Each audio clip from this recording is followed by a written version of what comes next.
You think you know the person you married? Think again. James Sterling was absolutely certain he held all the cards. He was the CEO, the visionary, the man with the millions. To him, his wife Isabella was just a quiet, dependent accessory he was ready to discard for a younger model. He thought he could bully her into a penny-pinching settlement. But when the courtroom doors swung open on the final day of the trial, James didn't just lose his money, he lost his reality. Because Isabella wasn't who he thought she was.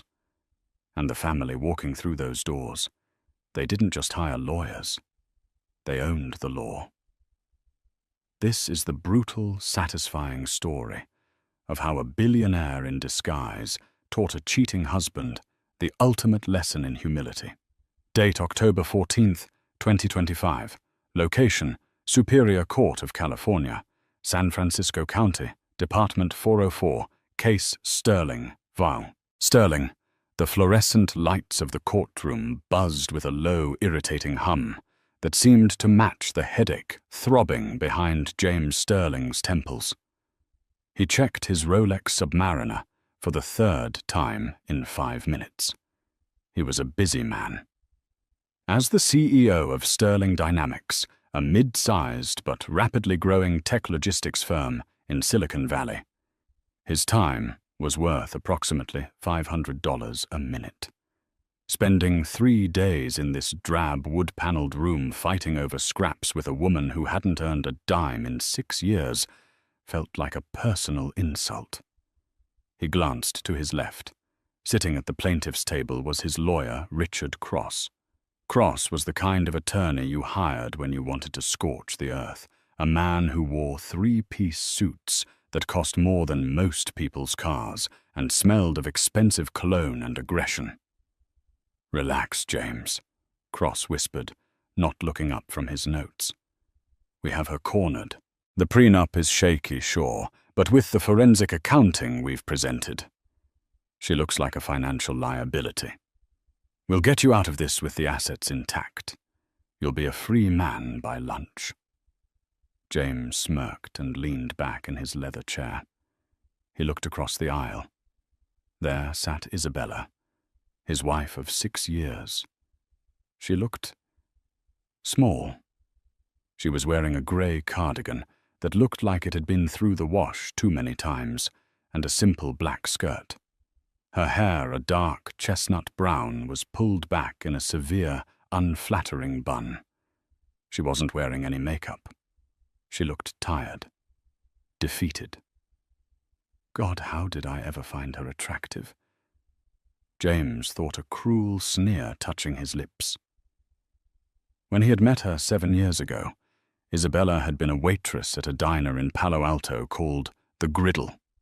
She had been sweet, attentive, and seemingly awestruck by his ambition. At the time, James was just starting Sterling Dynamics. He liked having someone who looked up to him. Someone who made him feel like a titan, even when he was operating out of a rented garage. He liked that she was an orphan, no messy in-laws, no family drama, just her. But now he was a titan for real. He needed a woman who fit the part, a woman like Tiffany. He felt a vibration in his pocket. He subtly slid his phone out. A text from Tiffany Rose. "Are you free yet, baby? I have that table at Nobu reserved for 100 p.m. Don't let her drag this out. XOXO." James typed back quickly. "Almost done. The shark is about to eat her alive." "All rise," the bailiff bellowed. The Honorable Judge Lydia Banks swept into the room. She was a stern woman with a reputation for efficiency. She didn't like drama, and she definitely didn't like time-wasters. "Be seated," Judge Banks said, adjusting her glasses. "We are back on the record in the matter of Sterling v. Sterling. Mr. Cross, you may continue your cross-examination of the respondent." Isabella stood up slowly. She walked to the witness stand with her head down. She looked terrifyingly fragile. Her lawyer, a court-appointed disaster named Mr. Arthur Abernathy, shuffled his papers nervously. Abernathy was wearing a suit that was 2 sizes too big and had a mustard stain on the lapel. James had almost laughed out loud when he saw who Isabella had retained. It was like watching a pit bull prepare to fight a ham sandwich. "Mrs. Sterling." Richard Cross began pacing in front of the stand like a predator. "Let's revisit your contributions to the marital assets. In the last 4 years, have you held any employment?" "No," Isabella said softly. Her voice was barely a whisper. "Speak up, please," Judge Banks commanded. "No, I haven't," Isabella repeated louder this time, but her voice shook. "And during the founding years of Sterling Dynamics," Cross continued, his voice dripping with condescension, "did you write any code? Did you secure any venture capital? Did you negotiate any contracts?" "No," Isabella said. "I managed the home. I supported James, emotionally." James snorted audibly from his table. Cross shot him a warning look, but smiled. "Emotionally," Cross repeated, as if tasting a rotten lemon. "So while Mr. Sterling was working 18-hour days, securing the contract with Global Logistics that made the company what it is today, you were, waiting at home?" "I was making sure he had a home to come back to," Isabella said, her eyes fixed on her hands. "And I helped in the beginning. I gave him the initial seed money." Cross laughed. It was a practiced theatrical laugh. "Seed money. You were a waitress, Mrs. Sterling. We have the records. You transferred $10,000 from a savings account. $10,000. Sterling Dynamics is now valued at $45 million. Do you think $10,000 entitles you to half of that?" "It was all I had," Isabella said. "It was a drop in the ocean," Cross snapped. "Your Honor, the plaintiff posits that Mrs. Sterling's contribution was negligible. We are offering a generous settlement of $100,000 and spousal support of $3,000 a month for 2 years. Given her lack of skills and education, this is more than charity. It is a gift." James watched Isabella. He expected tears. He expected screaming. That's what Tiffany would have done. But Isabella just sat there.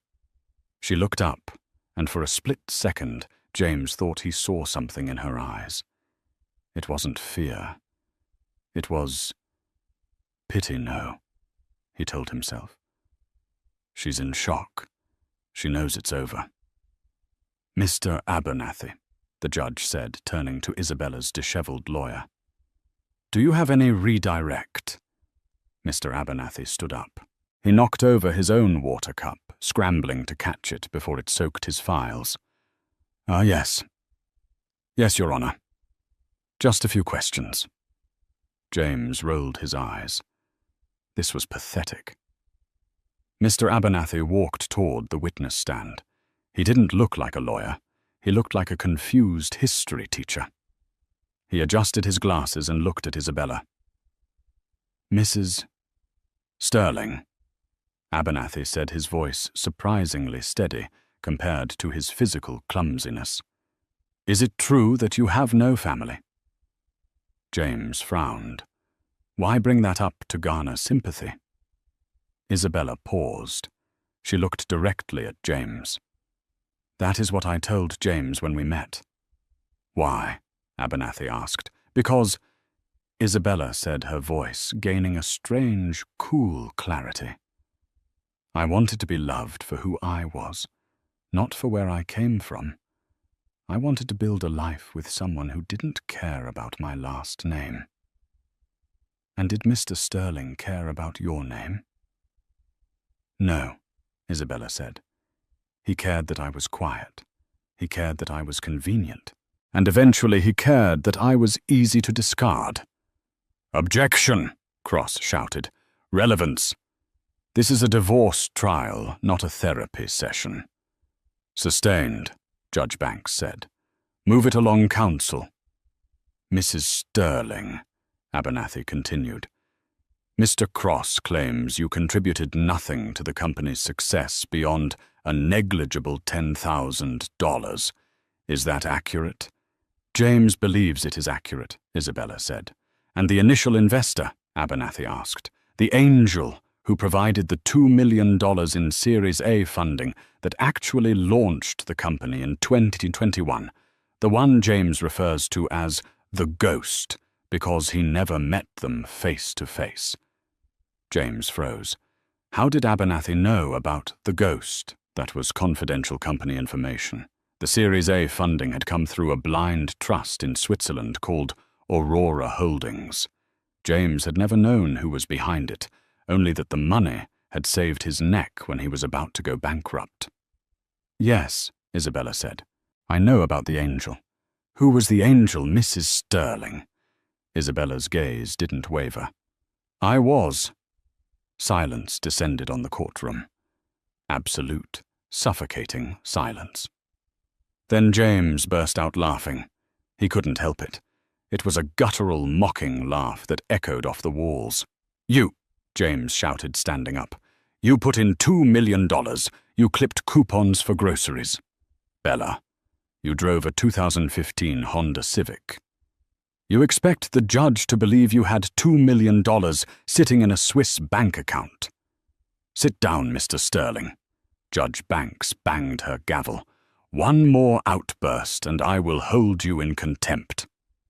James sat down, still shaking his head, a smug grin plastered on his face. "She's delusional," he whispered to Cross.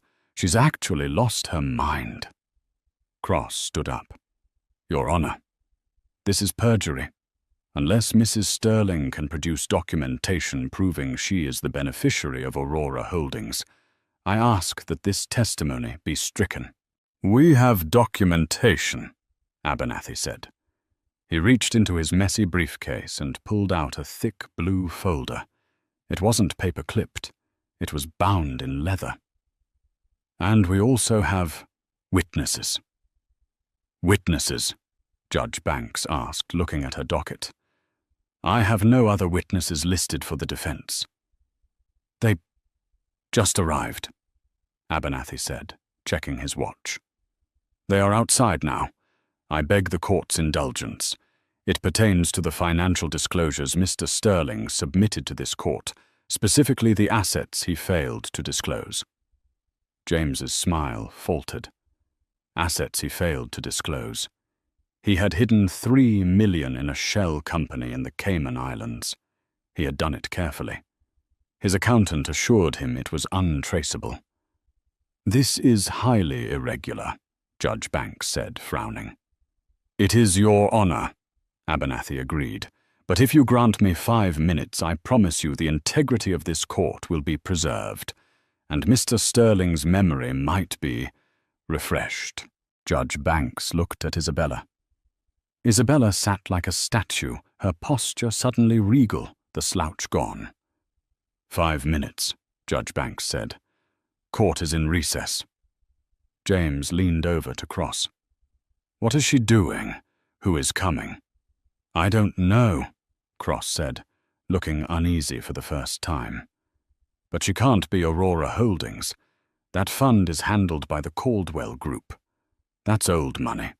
East Coast steel and banking money. There is no way your waitress wife is connected to them." James relaxed. "Exactly. She's bluffing. She's trying to scare me into a higher settlement." The double doors at the back of the courtroom opened. James turned around, expecting to see perhaps a forensic accountant or maybe a disgruntled ex-employee Isabella had dug up. Instead, 2 men in black suits walked in. They were security. They held the doors open. Then an older man walked in. He was tall, with silver hair, and a face that looked like it had been carved out of granite. He wore a suit that James recognized instantly, bespoke Savile Row, likely costing upwards of $20,000. He walked with a cane, but he didn't lean on it. He used it like a scepter. Behind him walked a younger man, perhaps 30, with the same sharp jawline and cold, calculating eyes. The air in the room seemed to get thinner. James felt a cold knot form in his stomach. He recognized the older man, not from real life, but from the pages of Forbes and the Wall Street Journal. It was Alistair Caldwell, the patriarch of the Caldwell dynasty, one of the wealthiest men in New York, a man who owned shipping lines, real estate empires, and banks. Why is Alistair Caldwell in my divorce hearing? James looked at Isabella. Isabella stood up. She didn't look at James. She looked at the old man. "Hello, Daddy," she said. The courtroom gasped. Even the court reporter stopped typing. James felt the blood drain from his face. His hands went numb. Daddy Alistair Caldwell stopped in the middle of the aisle. He looked at James Sterling with a look of utter, terrifying indifference, the way a human looks at a cockroach before stepping on it. Then he looked at Isabella. His hard face softened just a fraction.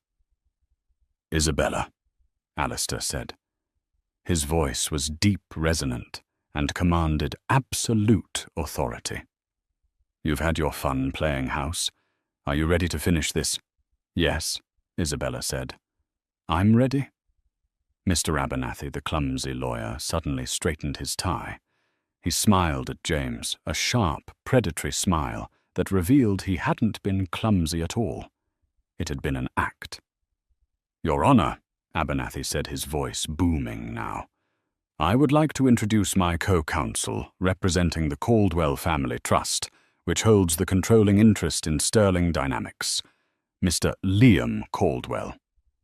The younger man stepped forward and placed a heavy briefcase on the defense table. James looked at Cross.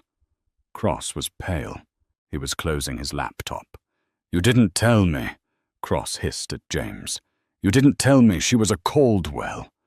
"I didn't know," James whispered, his voice cracking.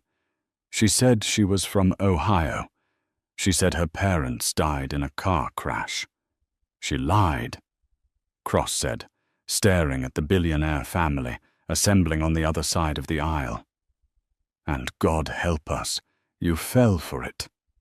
Isabella turned to James. The mousy, tired housewife was gone. In her place was a woman with ice in her veins. She offered him a small, cold smile. "You wanted a fight, James," she said softly, so only he could hear. "You wanted to count pennies. So let's count them. All of them." The silence in Department 404 was shattered by the sound of Liam Caldwell snapping open the latches of his briefcase. It sounded like 2 gunshots in the quiet room. Judge Banks, usually a paragon of composure, took a moment to clean her glasses. She looked from the billionaire patriarch, Alistair Caldwell, sitting stoically in the gallery, like a king holding court to the shivering figure of James Sterling. "Mr. Abernathy," Judge Banks said, her voice tight, "you mentioned a change in representation." "Yes, Your Honor," Abernathy said, stepping aside with a deferential bow. "I'm stepping down as lead counsel. Mr. Liam Caldwell is admitted to the bar in California and will be taking over Mrs. Sterling's excuse me. Ms. Caldwell's representation effective immediately." Liam Caldwell stood up. He was terrifyingly handsome, but in a way that suggested he would smile while foreclosing on an orphanage. He buttoned his suit jacket, a charcoal grey Tom Ford that fit him like a second skin. "Thank you, Your Honor," Liam said. His voice was smooth, polished, and carried a distinctive East Coast cadence.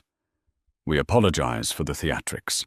However, given the fraudulent nature of the plaintiff's financial disclosures, my family felt it necessary to intervene personally to protect our assets." "Object," Richard Cross started to say, but his voice cracked.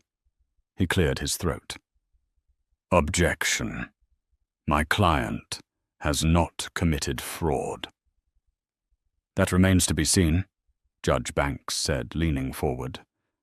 Mr. Caldwell, you mentioned the angel investor. Yes, Liam said. He walked over to the plaintiff's table and dropped a heavy document in front of James. Exhibit C, the original incorporation papers of Sterling Dynamics, Clause 14, Section B. James looked down at the paper. His hands were shaking so badly the text blurred. He remembered signing this. It was 5 years ago. He was desperate. The prototype wasn't working, the rent was due, and he had maxed out 3 credit cards. Isabella had come to him one night, saying she had found an investor online who helped startups. She handled the paperwork. He just signed where she pointed. Read it, James, Liam urged gently. Or would you like me to summarize? James couldn't speak. His throat felt like it was filled with sand.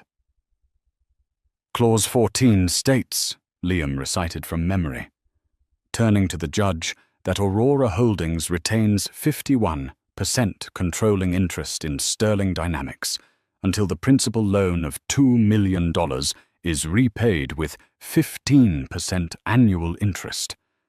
Furthermore, Clause 14, Section D, the bad faith clause, stipulates that if the CEO engages in embezzlement, fraud, or misrepresentation of company funds, all remaining equity held by the CEO immediately reverts to Aurora Holdings.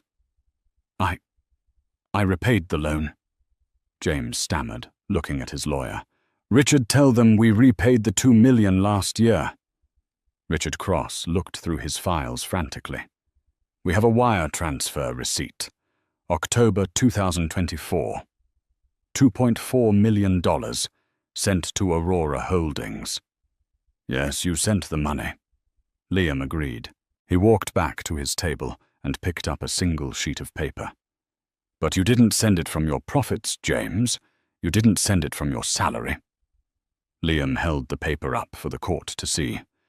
You sent it from the Cayman account. James felt the room spin. The account you failed to disclose in this divorce hearing. Liam continued, his voice hardening. The account holding $3 million. But here is the problem, James. That money in the Cayman account, it wasn't yours. Isabella spoke up for the first time since her family arrived. She was still sitting in the witness stand, her hands folded calmly in her lap. It was vendor kickbacks, James, she said softly.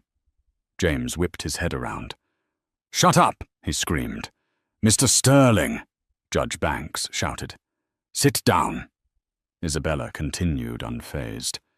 For 3 years you inflated the shipping contracts with Global Logistics.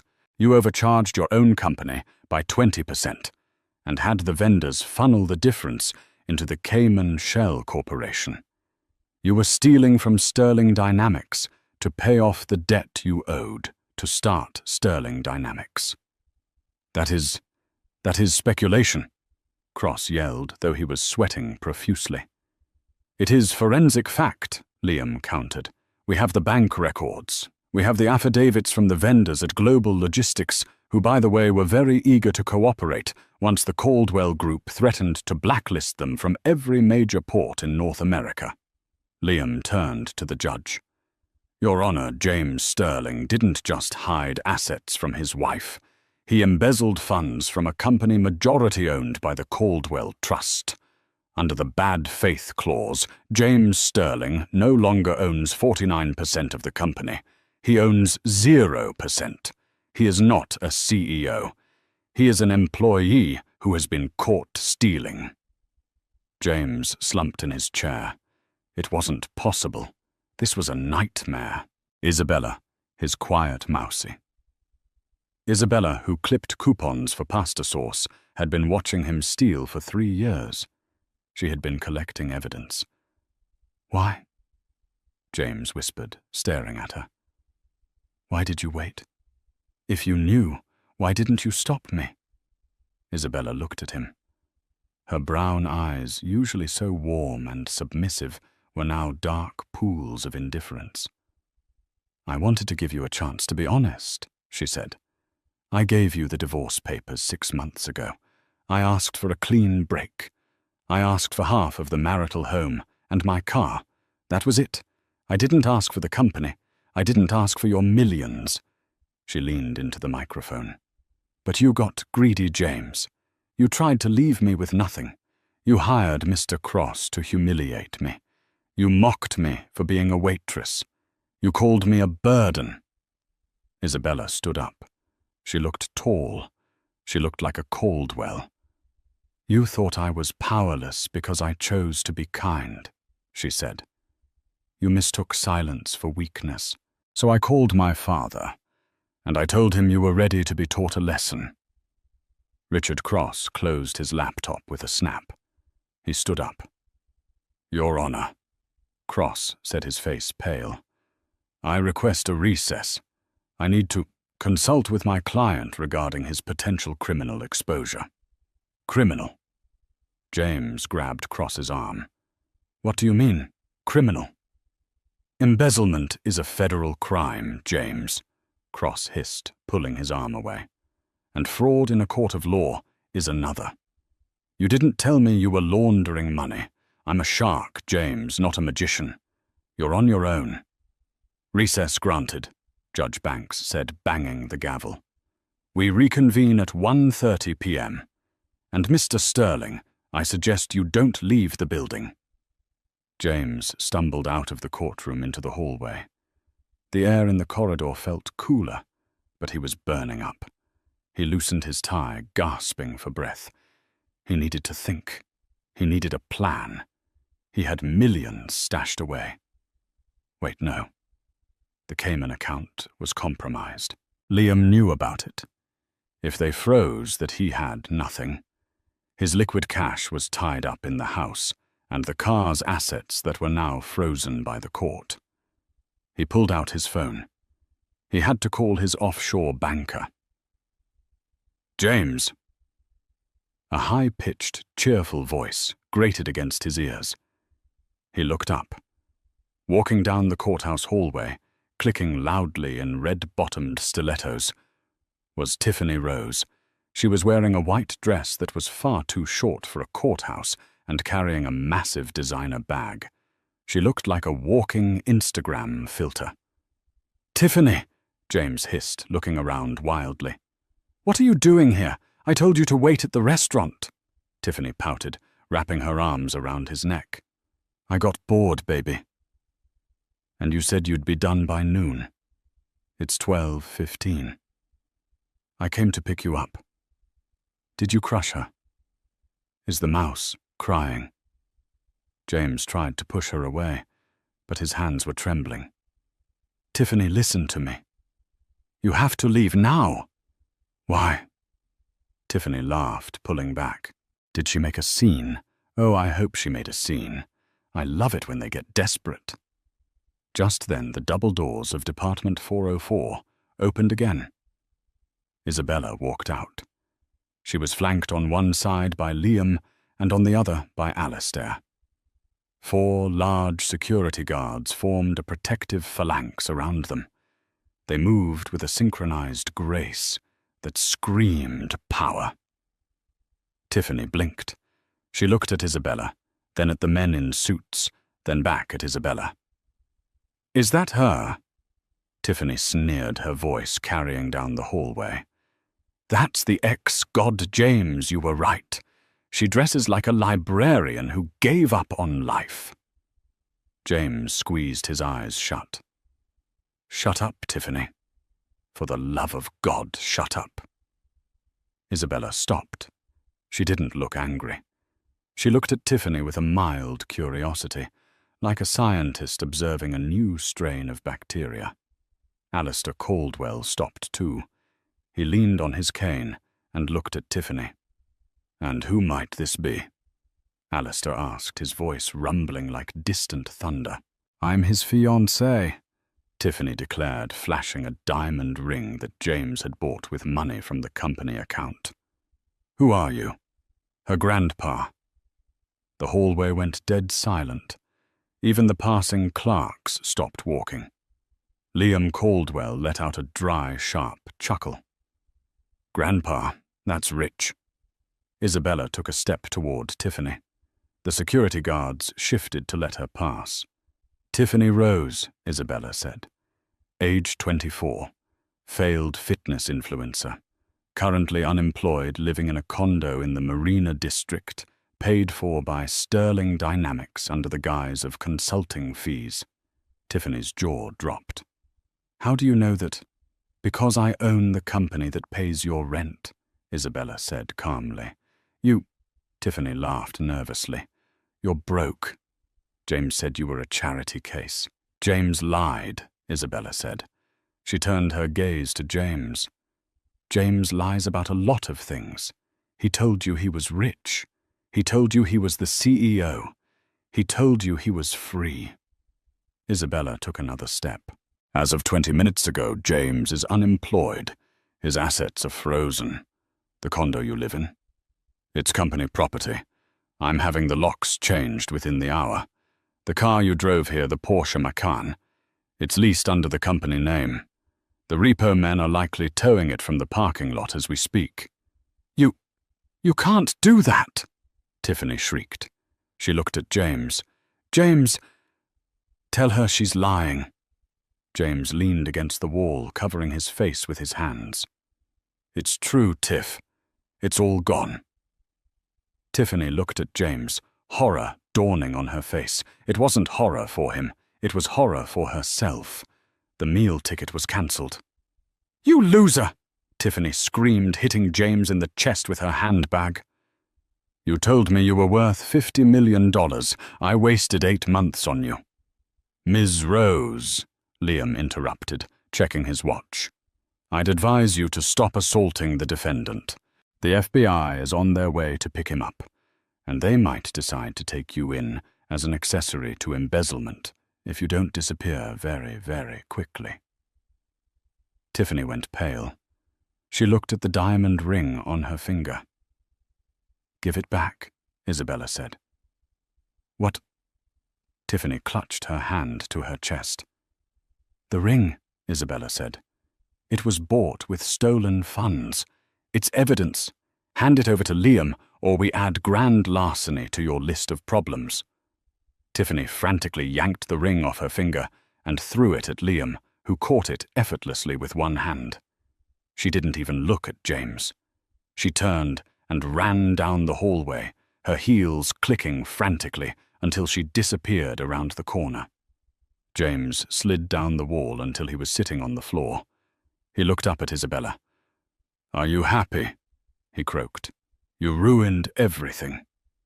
I didn't ruin anything, James, Isabella said, looking down at him. I just turned on the lights. Alistair stepped forward. He looked at the broken man on the floor.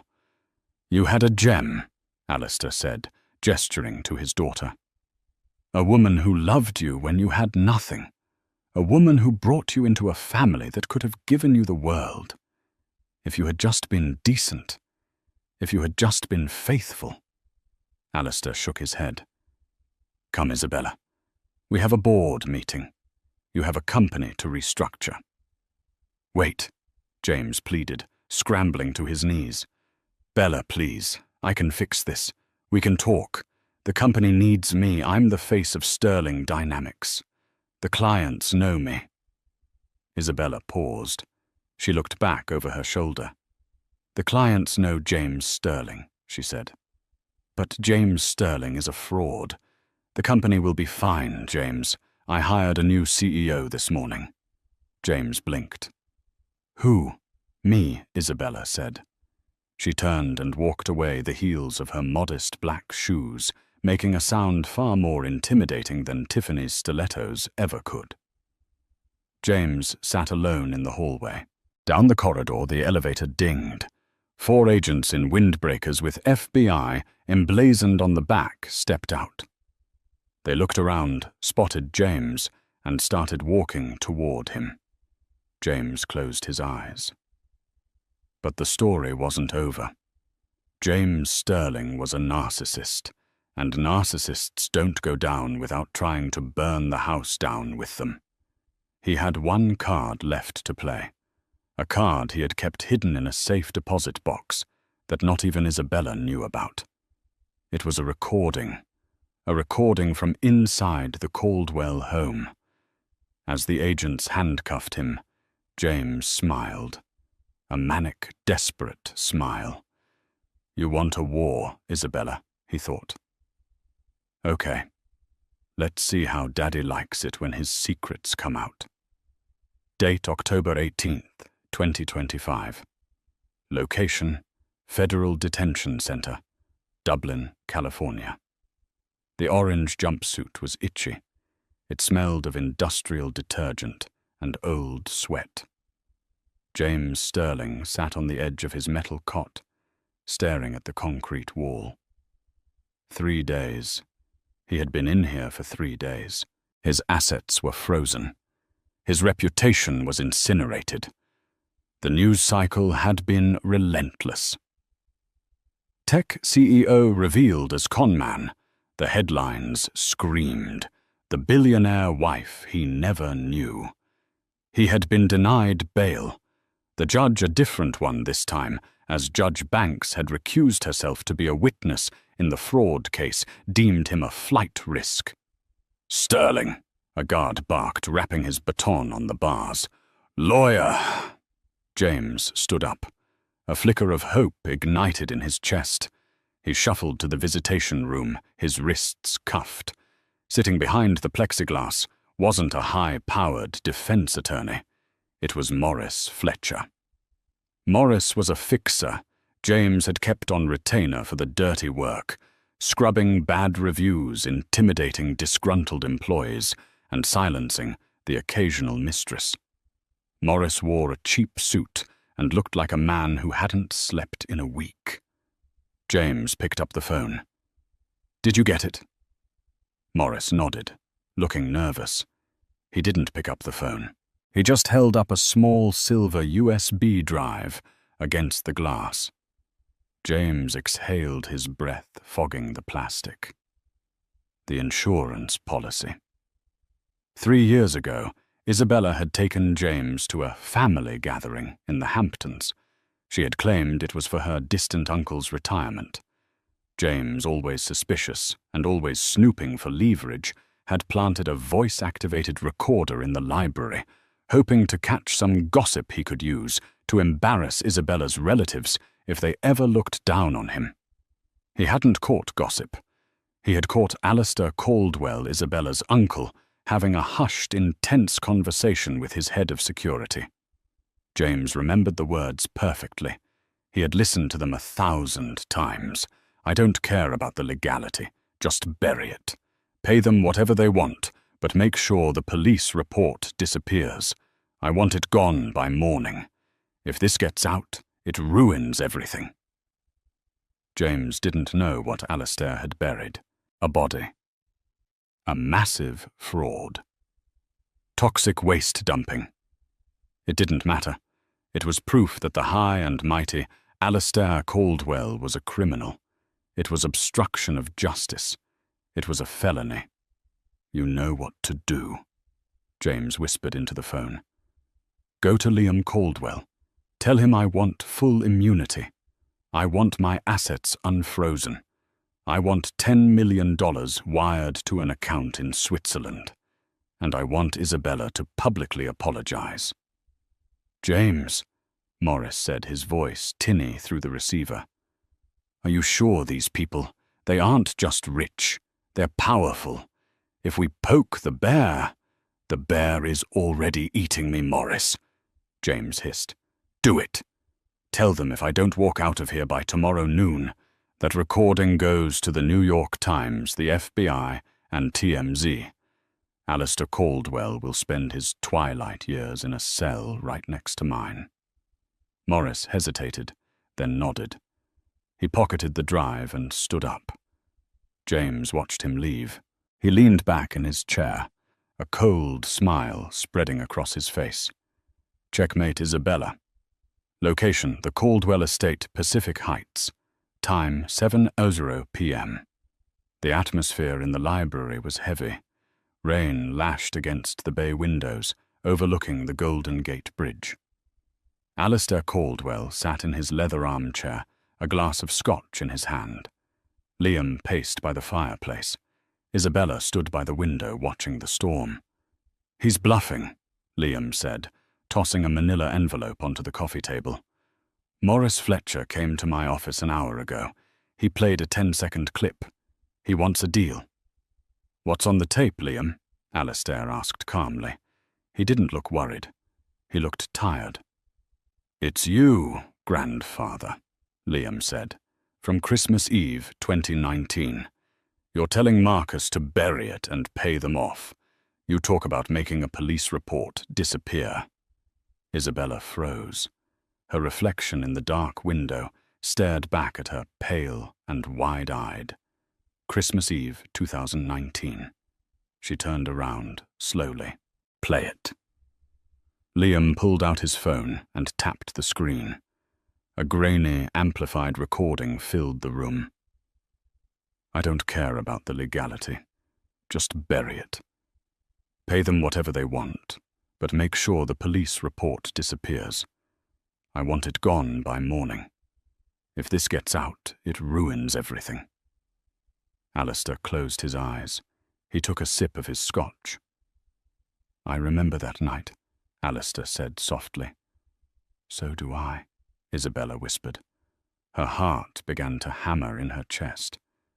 "It sounds bad." "Grandfather," Liam admitted. "To a jury that sounds like you're covering up a murder or a massive bribe. If James releases this, the DOJ will open an investigation. The stock price will tank. The board will force you to step down pending an inquiry." "We can't let him release it," Alistair said. "Not because of me, but because of who it protects." "He wants 10 million and freedom," Liam said. "Do we pay him?" "No," Isabella said. Her voice was sharp, cutting through the gloom. Liam looked at her. "Bella, we don't have a choice. The optics—" "We have a choice," Isabella said. She walked over to the coffee table and looked at the phone. Anger, hot and righteous, flushed her cheeks. "James thinks he has a smoking gun. He thinks he's holding a knife to our throats." She looked at her father. Alistair met her gaze. There was a deep sadness in his eyes, but also a resolve. "He doesn't know, does he?" Isabella asked. "No," Alistair said. "He was too drunk that night to remember." Isabella picked up the envelope Morris Fletcher had left. "He wants a meeting?" Isabella asked. "He wants an answer by noon," Liam said. "Get me into the prison," Isabella said, her voice turning to steel. "I'm going to give him his answer." "Bella, you don't have to do this," Alistair said gently. "I can handle it. I can pay him." "You've paid enough for him, Daddy," Isabella said, her voice breaking slightly before she hardened it again. "You protected him because I loved him. You compromised your integrity because I begged you to save him. I won't let him use your kindness as a weapon against you." She grabbed her coat. "Liam, call the warden. Tell him the CEO of Sterling Dynamics is coming for a conjugal visit." Date, October 19th, 2025. Location, Federal Detention Center, Visitation Room B. James was waiting. He had shaved. He had combed his hair. He sat with the arrogance of a man who believes he has just won the lottery. When the door opened, he expected Liam with a check, or maybe Alistair looking defeated. Instead, Isabella walked in. She was alone. She wore a white power suit that made her glow against the drab grey walls of the prison. She carried nothing but a small tablet. She sat down opposite him. She didn't pick up the phone. She signaled the guard to unlock the pass-through slot. The guard, clearly instructed by higher powers, obliged and stepped out of the room. "Where's the money?" James asked, leaning forward. "Where's the release order?" "There is no money, James," Isabella said. Her voice was calm, conversational. "And you aren't going anywhere." James laughed. "Did you listen to the tape? Your daddy is a criminal, Bella. Racketeering, bribery, obstruction of justice. If I release that the Caldwell name is mud, you really want to play chicken with me?" "I listened to the tape," Isabella said. "Christmas Eve, 2019, the Hamptons." "Exactly." James smirked. He was covering up something nasty. What was it? Did he have a rival killed? Did he dump chemicals in the ocean? Isabella placed the tablet on the table between them. "You really don't remember that night, do you?" she asked. "I remember I was bored." James shrugged. "I had a few drinks. I went to the library to read. That's when I heard it." "You had a few drinks," Isabella corrected. "James, you drank nearly a bottle of scotch. You insisted on driving back to the guest house to get your cigarettes. I tried to stop you. You pushed me." James frowned.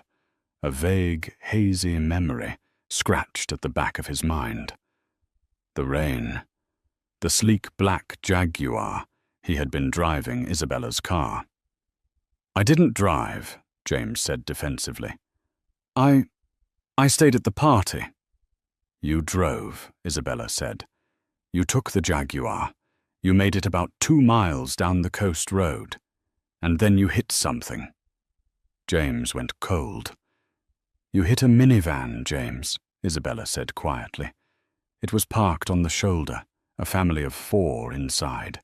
They were changing a flat tire." James stared at her. His mouth opened, but no sound came out. "You didn't stop," Isabella continued. "You panicked. You drove away. You came back to the estate, the front of the Jaguar sashed in, crying, smelling of vomit and whiskey. You told me you thought you hit a deer. You were hysterical." Isabella tapped the tablet. A video file opened. It wasn't the audio James had. It was security footage from the Caldwell estate garage. On the screen, a younger James was stumbling out of a smashed Jaguar, collapsing into Isabella's arms. "I called my father," Isabella said. "I was terrified. I thought you were going to prison. I thought my husband's life was over. I begged him to help." She looked James dead in the eye. "That recording you have, that isn't Alistair covering up his crime. It's Alistair covering up yours." James shook his head. No, that's a lie." "The police report he mentioned making disappear," Isabella said. "It was the hit-and-run report. The payment he paid that family $2 million cash to not press charges and to sign a non-disclosure agreement. He paid for their medical bills. He paid for a new car. He bought their silence to save you." Isabella leaned in close. "My father committed a felony that night, James." "Yes. He obstructed justice. He bribed victims, but he didn't do it for profit. He did it because his daughter was crying on the floor, begging him to save her husband." James felt like the air had been sucked out of the room. The memory was coming back now. The sickening crunch of metal. The headlights spinning. The terror. He had blocked it out. He had convinced himself it never happened. "If you release that tape," Isabella said, her voice dropping to a whisper, "you aren't exposing Alistair. You are exposing yourself. Because we kept the evidence, James. We have the car. We have the paint transfer samples. We have the DNA from the airbag." She swiped on the tablet. A photo of the smashed Jaguar wrapped in plastic in a storage unit. "We kept it as insurance," she said, "in case you ever tried to hurt us. I never thought I'd have to use it. I thought you were just a bad husband, not a monster." James slumped back in his chair. He looked small, defeated. "So," Isabella said, standing up. "Go ahead. Call the New York Times. Play the tape. Tell them Alistair Caldwell covered up a crime. And when they ask whose crime it was, we will give them the full file. You're already looking at 10 years for embezzlement. Add felony hit and run, fleeing the scene, and DUI causing injury.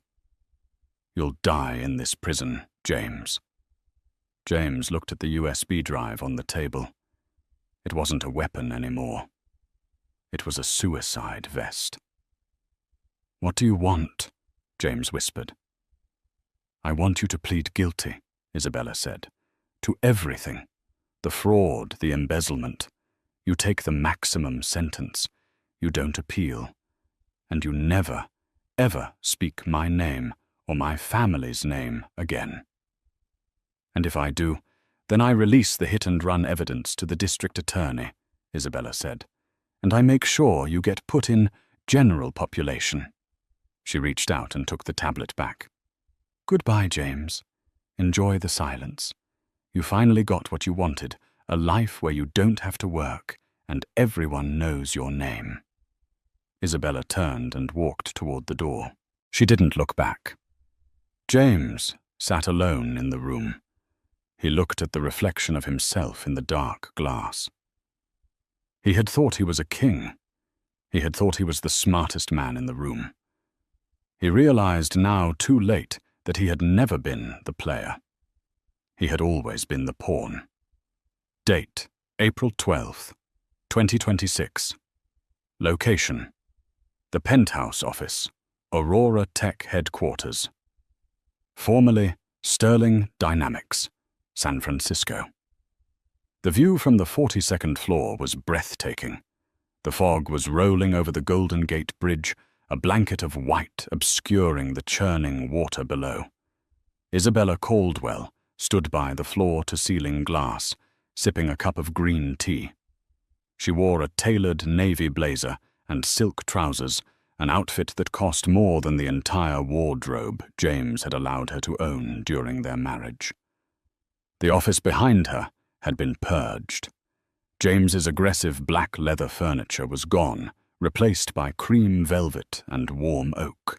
The minibar where he had hidden his expensive scotch was removed, replaced by a bookshelf filled with legal texts and engineering journals. The air no longer smelled of his cologne. It smelled of fresh orchids and success. "Ms. Caldwell." Isabella turned. Her assistant, a sharp young woman named Sarah, whom James had fired 2 years ago for being too opinionated and whom Isabella had rehired immediately with a raise, stood in the doorway. "The board of directors is waiting," Sarah said. "And there is a delivery for you, from the mailroom. It was marked personal from the federal penitentiary." Isabella looked at the envelope in Sarah's hand. It was cheap, rough paper.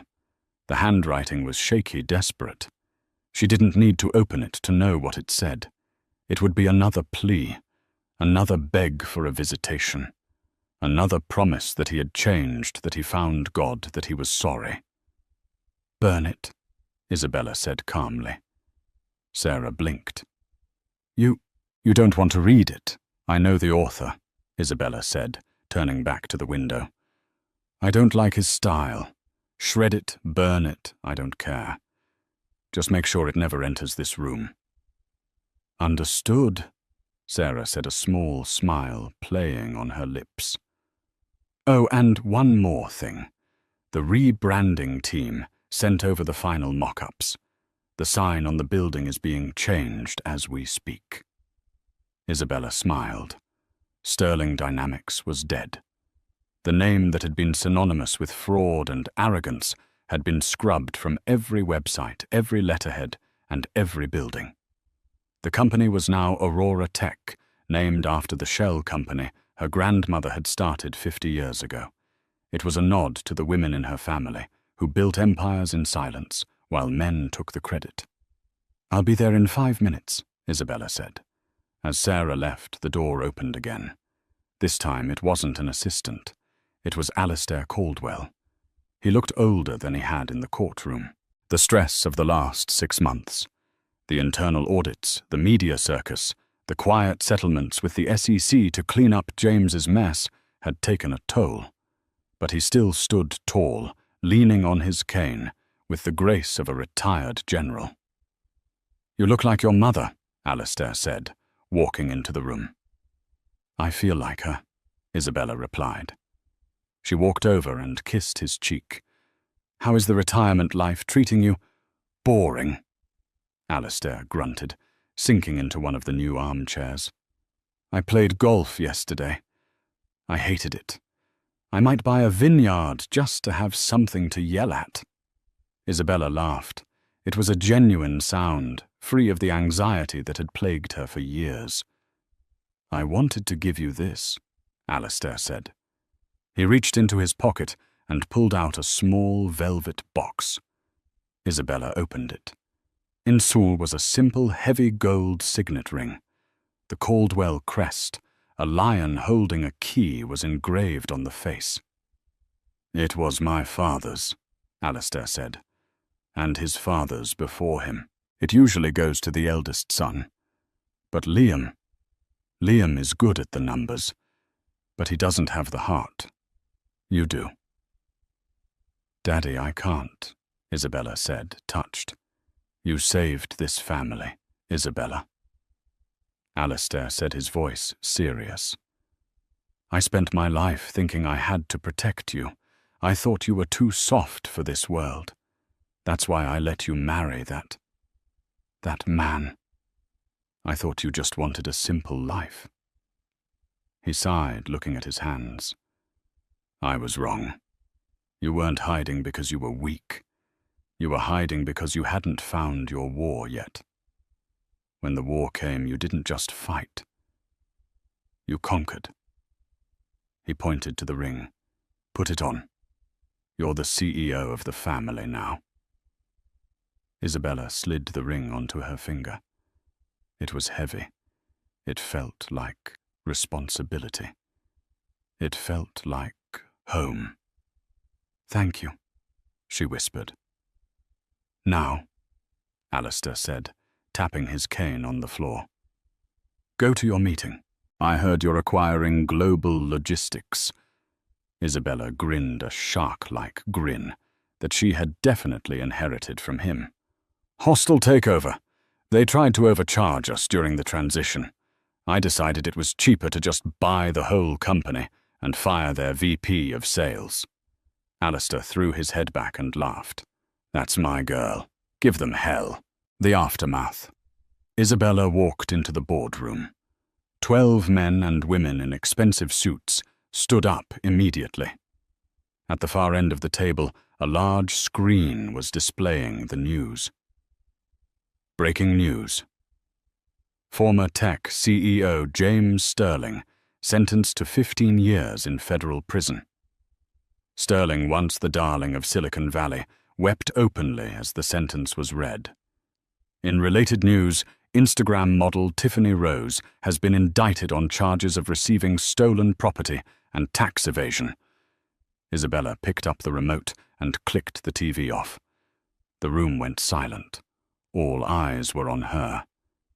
"Gentlemen, ladies," Isabella said, her voice clear and commanding. "That is the past. We don't look at the past at Aurora Tech. We look at the quarterly projections." She sat at the head of the table. "Item 1, she said, the expansion into the European market. Who has the numbers?" As the meeting began, Isabella glanced down at her hand. The gold signet ring caught the light. She thought about the woman she used to be. The waitress in the diner. The wife who cooked dinner and waited for a husband who never came home. The woman who made herself small so a fragile man could feel big. She felt a moment of pity for that woman, but she didn't miss her. She looked at the empty chair to her right. It was where James used to sit. "Actually," Isabella interrupted the CFO. "Before we start the Europe report, I have one personnel change." "Yes, Miss Caldwell. Remove that chair," Isabella said, pointing to James's old seat. "Remove it." "Yes," Isabella said, opening her file. "I don't need a co-pilot. I fly alone." The room was still for a second, and then a murmur of approval rippled through the board. The chair was wheeled away. Isabella Caldwell looked out at her team, at her company, at her life. She wasn't powerless. She never had been. She had just been sleeping. And now, finally, she was awake. And that is the story of how James Sterling learned the most expensive lesson of his life: never mistake silence for weakness. James is currently serving year 1 of his 15-year sentence, and rumor has it he's working in the prison laundry, finally learning how to wash his own clothes. As for Isabella, Aurora Tech just reported its highest quarterly earnings in history. She didn't just win the divorce, she won the war. It's a brutal reminder that in the game of life, the person holding the loudest microphone isn't always the one with the most power. Sometimes the most dangerous person in the room is the one sitting quietly in the corner, taking notes. If you enjoyed this story of supreme justice and karma, please hit that like button. It really helps the channel grow and lets me know you want more stories like this. Have you ever been underestimated by someone only to prove them wrong later? I want to hear your stories. Let me know in the comments below. I read every single one. And if you haven't already, make sure to subscribe and ring that notification bell so you never miss a new episode of real-life drama and storytelling. Thanks for watching, and I'll see you in the next video.